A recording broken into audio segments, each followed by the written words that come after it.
Time भेटला ना यार, एक तास समजा ना माया बरं का. बहुत क्राउड है, बहुत क्राउड है. और एक शो हो गया अभी अभी दूसरा जो लगने वाला है. बहुत अच्छा लगा. बहुत अच्छा लगा.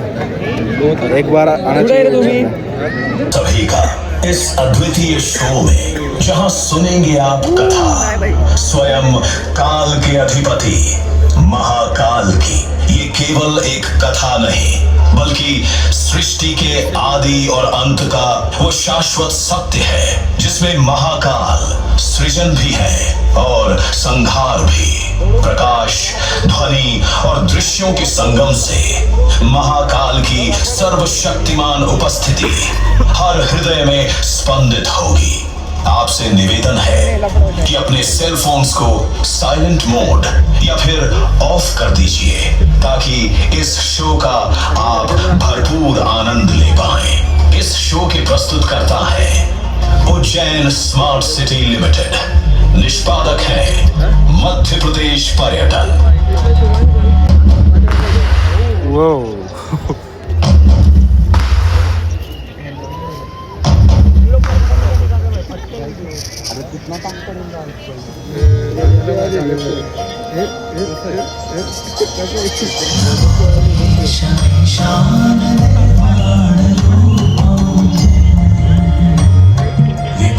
माझ्या फोन मध्ये एवढं कव्हर करत नाही रे.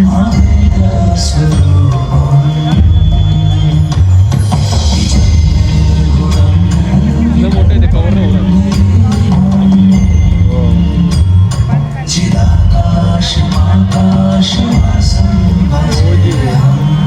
ओ भाई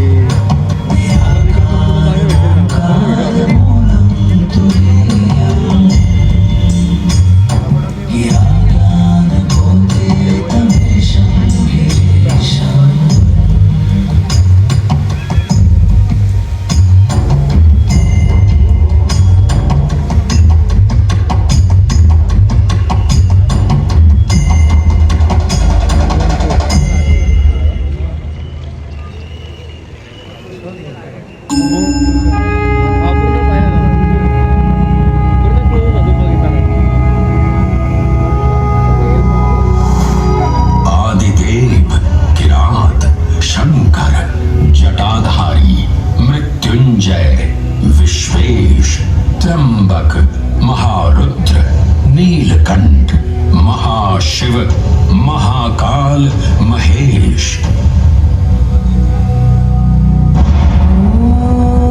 महाकाल जिनके उद्गम से उत्पन्न होती सृष्टि की लय.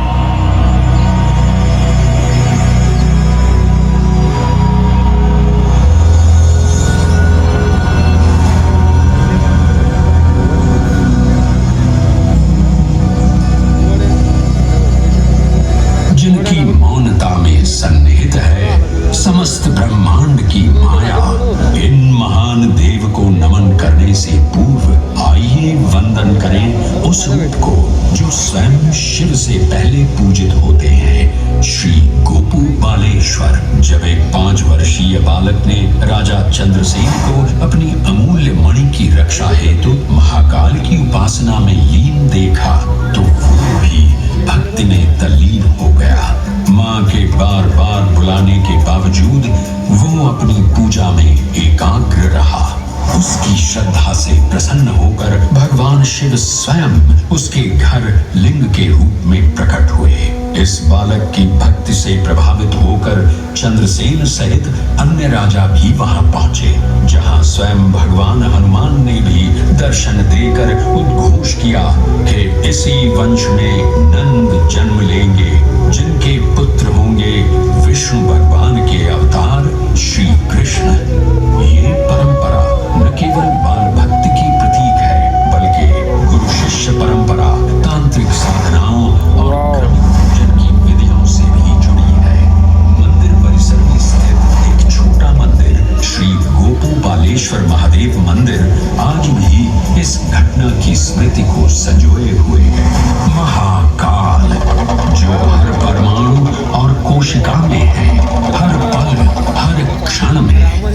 महाकाल जो है इस महानगर उज्जैन और नदी शिप्रा के कण कण में.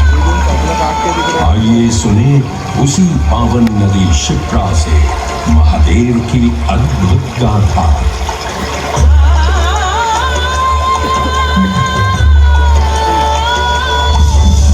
भगवान विष्णु के अवतार वराह हृदय से उत्पन्न मैं पवित्र पावनी शिप्रा।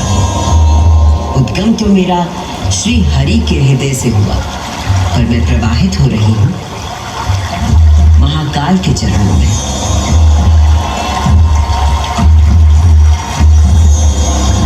पुराणों में मुझे कई नाम प्रदान किए गए हैं। जबरधनी, पापधनी, अमृत संभवा और शिप्रा। वर्तमान कथा का प्रवाह आरंभ करने से पूर्व यह आवश्यक है कि मैं आप सभी को अपने उद्गम की उस दिव्य गाथा से अवगत कराऊं, जिसे जानकर आप अचंभित हो जाओगे। मेरा उद्गम ऋषि अत्रि से जुड़ा है,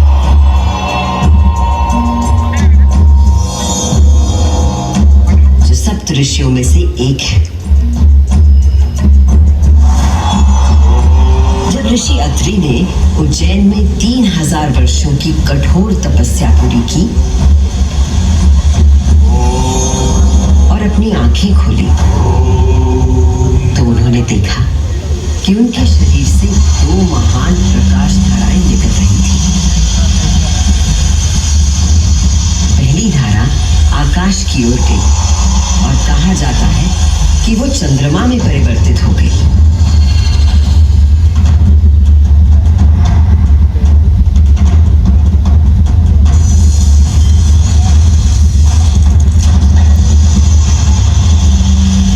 और दूसरी प्रकाश धारा पृथ्वी की ओर गई और उसने मेरा रूप धारण कर लिया।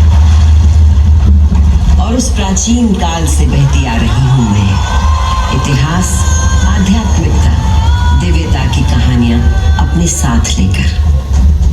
कहानियां महाकाल की, जो विश्व का आदि और अंत है, जीवन का आरंभ और समापन जिनकी इच्छा से होता है, जो इस विश्व की निस्तब्धता और ध्वनि दोनों है।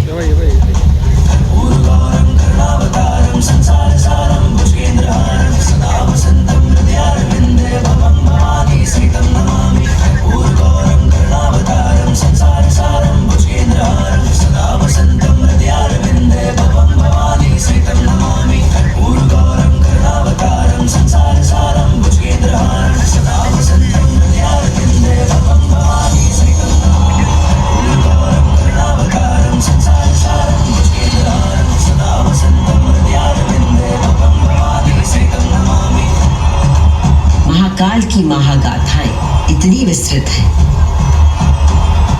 कि वे काल और अंतरिक्ष की सीमाओं को पार कर सकती हैं।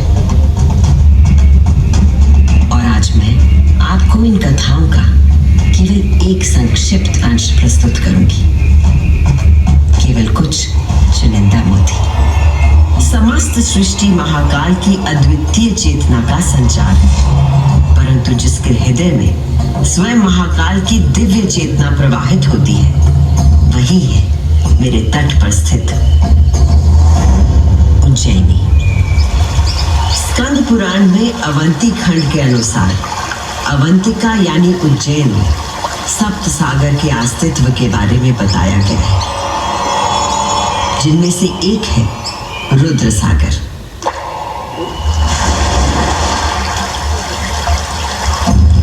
वही रुद्र सागर जहां आज आप सब विराजमान हैं, जहां पर अनादिकाल से ब्रह्म कमल खिला करते थे,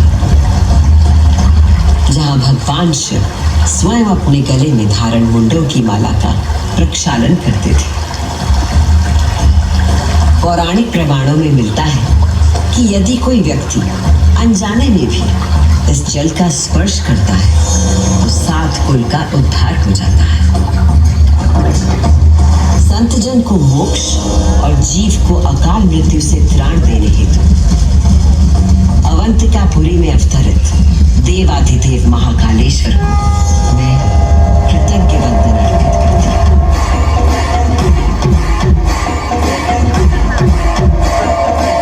आज मैं शिप्रा देवी आपको उन्हीं महाकाल की शिव पुराण में उल्लिखित एक गाथा सुनाती हूँ।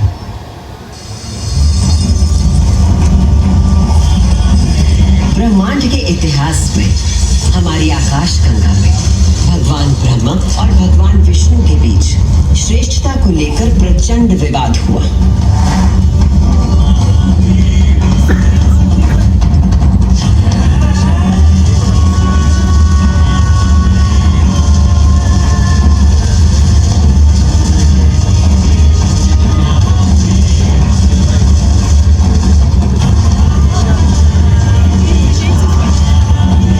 जब अपनी पराकाष्ठा तक पहुंच गया तो दोनों अपने अपने दिव्यास्त्र लेकर आपस में युद्ध करने के लिए तैयार हो गए। स्वर्ग में हाहाकार मच गया।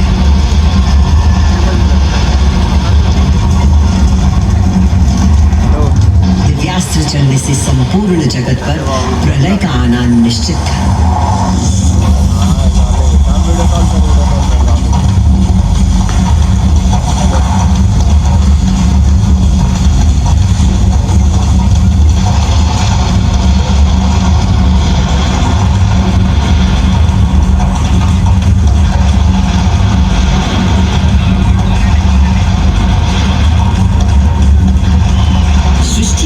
प्रकोप से बचाने के लिए और इन दोनों के विवाद को रोकने के लिए भगवान शिव को माया रचनी पड़ी और अकस्मात अग्नि की ज्वालाओं से लिपटा हुआ एक महान अग्नि स्तंभ स्थापित हो गया, जिससे दोनों देवताओं के दिव्यास्त्र स्वयं ही शांत हो गए।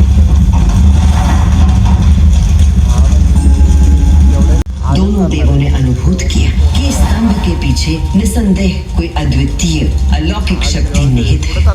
वे दोनों बोल उठे, हे महाप्रभु, आप हमें अपने यथार्थ रूप के दर्शन कराइए। तब उस स्तंभ से महादेव स्वयं प्रकट हुए।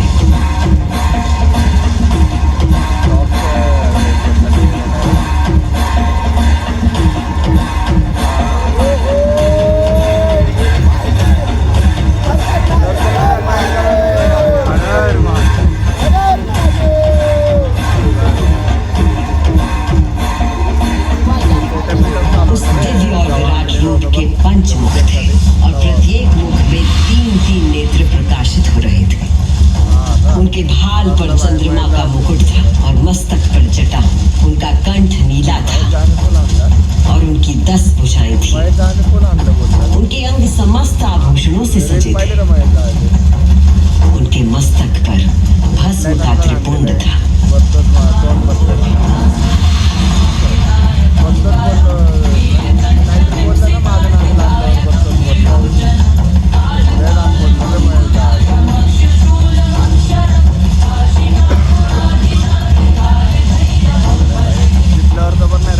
महादेव ने ब्रह्मा और विष्णु से कहा, सुरश्रेष्ठ ब्रह्मा जी, आप मेरी आज्ञा से सृष्टि की रचना करें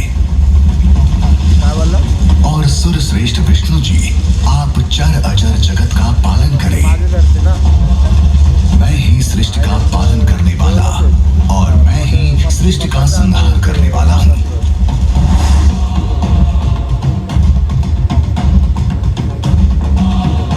मैं ही ब्रह्मा, विष्णु और रुद्र नाम से 3 रूपों में बटा हूँ।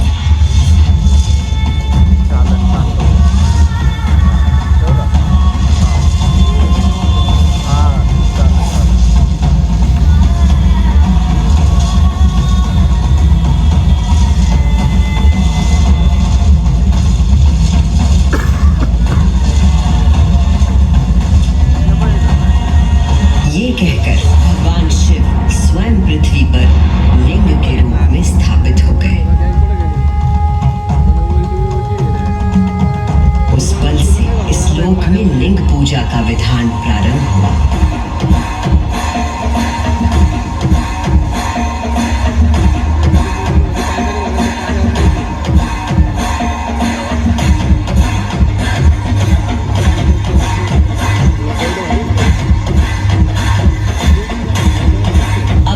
सुनी वो गाथा कि किस प्रकार भगवान शिव ने लिंग का रूप धारण किया।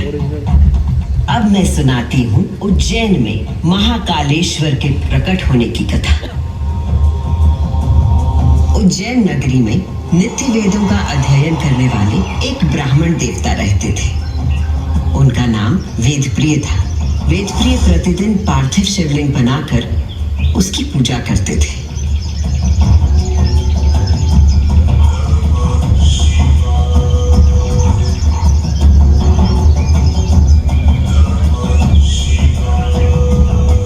वेदप्रिय के शिव पूजा पारायण और भगवान शिव में आस्था रखने वाले 4 तेजस्वी पुत्र थे। उनके नाम थे देवप्रिय, प्रियमेधा, सुकृत और सुव्रत। चारों सद्गुणों में अपने धार्मिक पिता से कम न थे। दिनों दिन उनके सद्गुणों में अभिवृद्धि होती रही, जिसके कारण अवंती नगरी उनके ज्ञान के तेज से प्रकाशित होने लगी। उसी समय दूषण नाम का एक असुर प्रजापति ब्रह्मा की उपासना में लगा हुआ।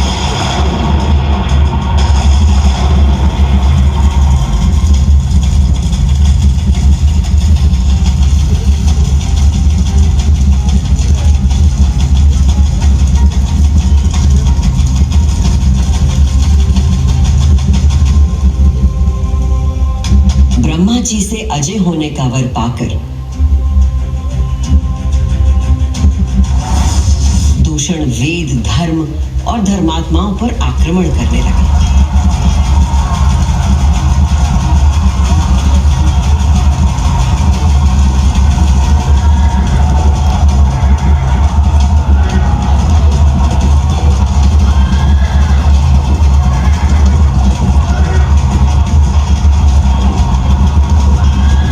अत्याचारों की पराकाष्ठा पर पहुंचते हुए उसने उज्जैनी पर हमला करने का दुस्साहस किया।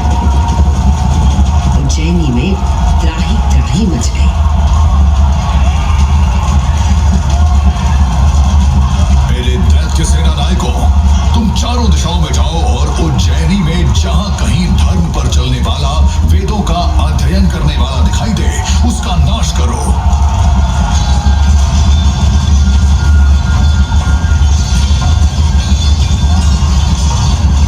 उससे यदि कोई भयभीत नहीं था तो वो थे वेदप्रिय के चारों शिव भक्त पुत्र।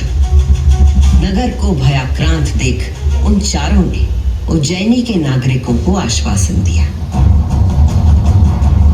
उज्जैनी के नागरिकों, आप सभी अपने भक्तों पर सदा कृपा करने वाले भगवान शंकर पर विश्वास रखें और उनका ध्यान करें। भगवान सबकी रक्षा करेंगे।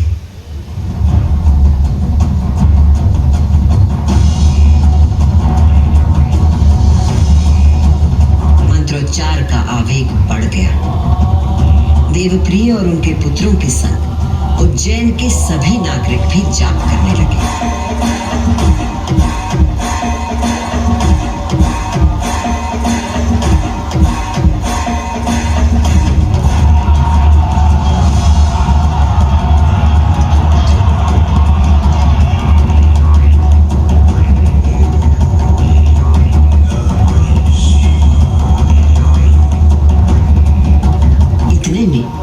असुर दूषण अपनी सेना के साथ वहां पहुंच गया और उसने वेदप्रिय के पुत्रों को देख अपने सैनिकों को आज्ञा दी।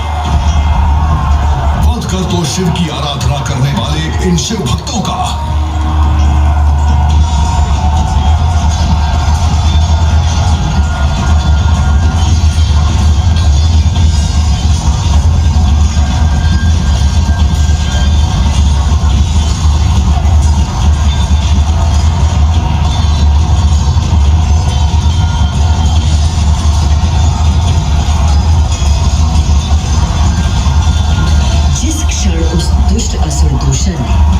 उन निर्दोष व्यक्तियों की हत्या का आदेश दिया। उसी क्षण पूजा किए जा रहे पार्थिव शिवलिंग के स्थान पर भयंकर विस्फोट के साथ एक गर्त हो गया और उस गर्त से घोर गर्जना कर प्रकट हुए महाकाल।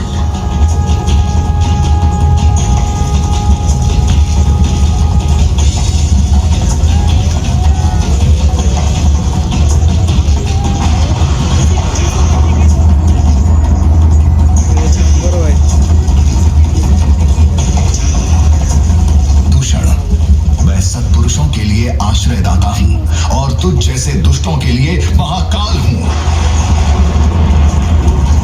ये शिव का वो रूप था जो काल के परे था, जो संहार करता भी था और सृजन करता भी। महाकाल के प्रकोप से दूषण का नाश हुआ और उज्जैन में एक बार फिर से शांति स्थापित हो गई।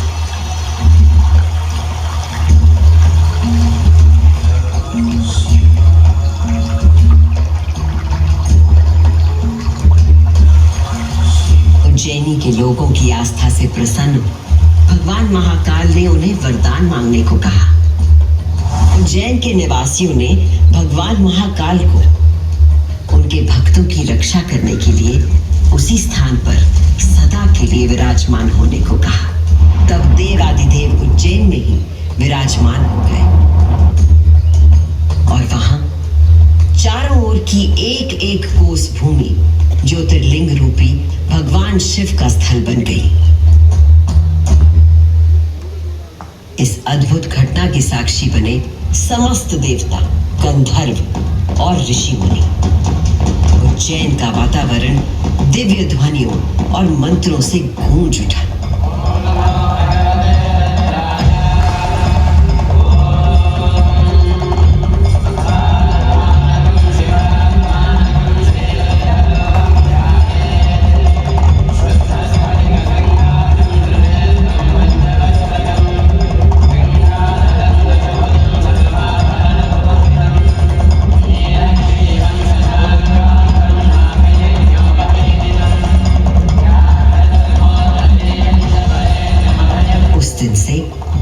शिव ने महाकालेश्वर के रूप में भूतल पर अपनी प्रतिष्ठा प्राप्त की और ये स्थान श्रद्धालुओं के लिए तीर्थ स्थल बन गया।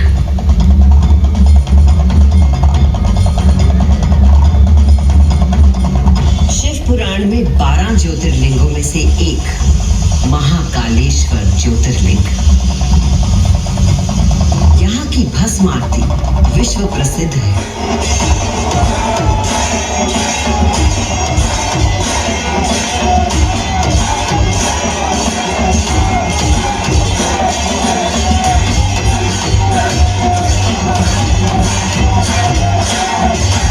इसमें भस्म से भगवान का श्रृंगार किया जाता है, क्योंकि महाकाल की तरह भस्म अविनाशी और अपरिवर्तनीय होता है। इस आरती की शक्ति और महिमा ऐसी है कि भक्तों के सारे पाप समाप्त हो जाते हैं। केवल इतना ही नहीं, उज्जैन वो नगरी है जहां मानव शरीर पूरे ब्रह्मांड के साथ सामंजस्य स्थापित करता है।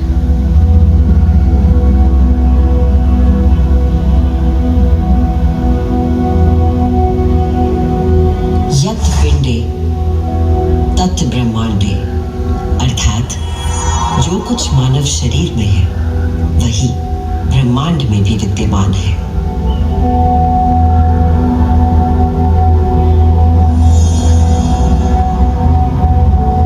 ब्रह्मांड के सृजनकर्ता महाकाल के आशीर्वाद से मैं शिप्रा आपको उज्जैन तथा महाकाल की शक्ति, भक्ति और मुक्ति की गाथाएं सुनाती रहूंगी। काल का प्रवाह अनंत है, इसलिए जब तक महाकाल है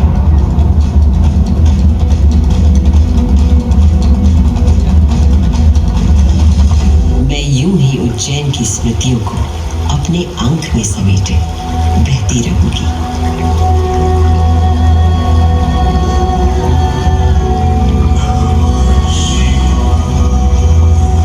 जय महाकाल।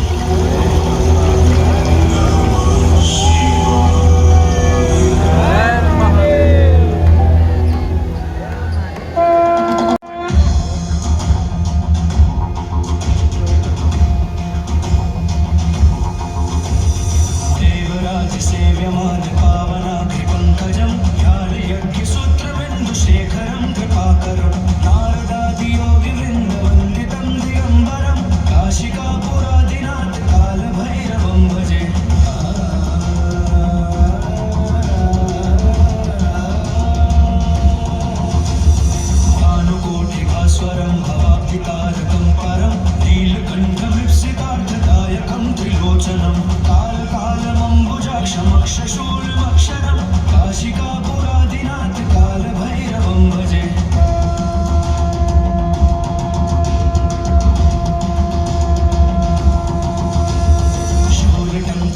गण